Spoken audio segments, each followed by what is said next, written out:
Okay, hi guys.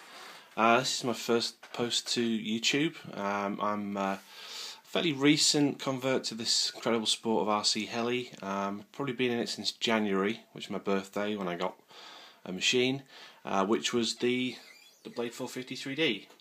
I also have a couple of other smalls. I've got the MCPX here, which is the flybarless, and I started actually on the MSRX, which was a great little heli to sort of start learning the ropes on.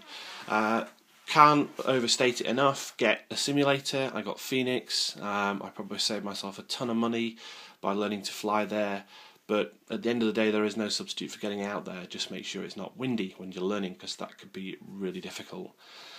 You'll notice that I have two helis in front of you here: the 453D and the Trex 250.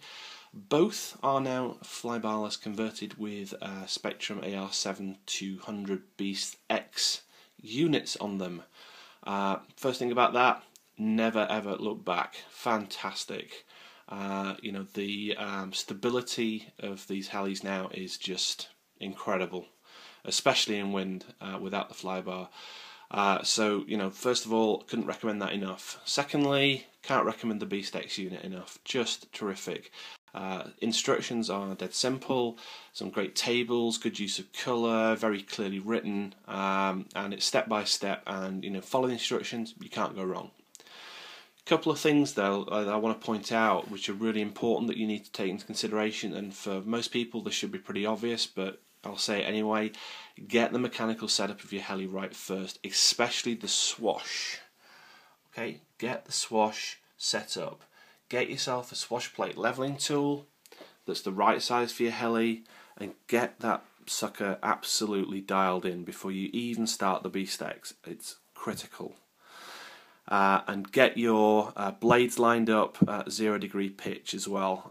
That's really important when the swash is level. Use a digital pitch gauge, which is what I've got, because you know the readout is really accurate. You can do it with an ordinary one, but frankly the digital is just, I mean, I bought one of those recently, and that's one of the best things I've ever bought, to be honest, so get one of those. Setting up was easier on the big heli. In fact, I went through the steps right the way through, and you know, just nailed it first time out, which was just brilliant. I had more difficulty on the Trex despite not nailing it on the mechanical setup.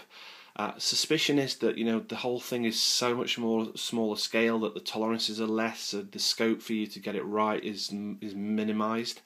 So, you know, after going through, you know, up to step J, which is the difficult one, which is where you have to get this 6 degrees pitch and the blue light on the bottom of the BeastX. There's a, if you look at the bottom of the unit, it's not switched on, but effectively what you get here is a light that appears when you reach 6 degrees of pitch, which is supposed to be the optimal setup. I think the key word here is optimal. The manual does talk about getting the blue light. Bear in mind the blue light is optimal. Now on the 453D, I nailed it straight away. 6 degrees, blue light on, next step, job done.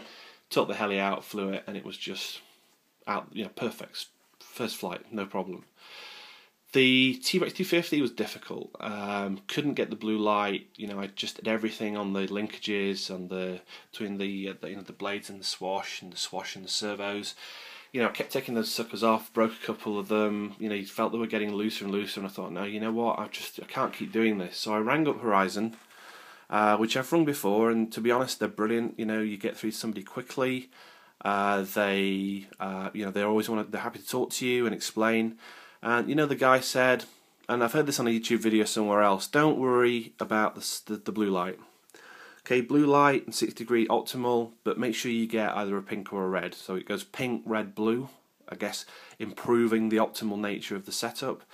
You know, I got pink, couldn't get the red, but I did get the 6 degrees, of course. And you know, his advice was, that's fine, don't panic too much about the light colour, just get a light. So I did. I completed the setup, took it outside, and you know, as with the 450, spooled it up, and the thing just took off, vertical, dead straight, dead stable. So you know, the manual talks about the blue light.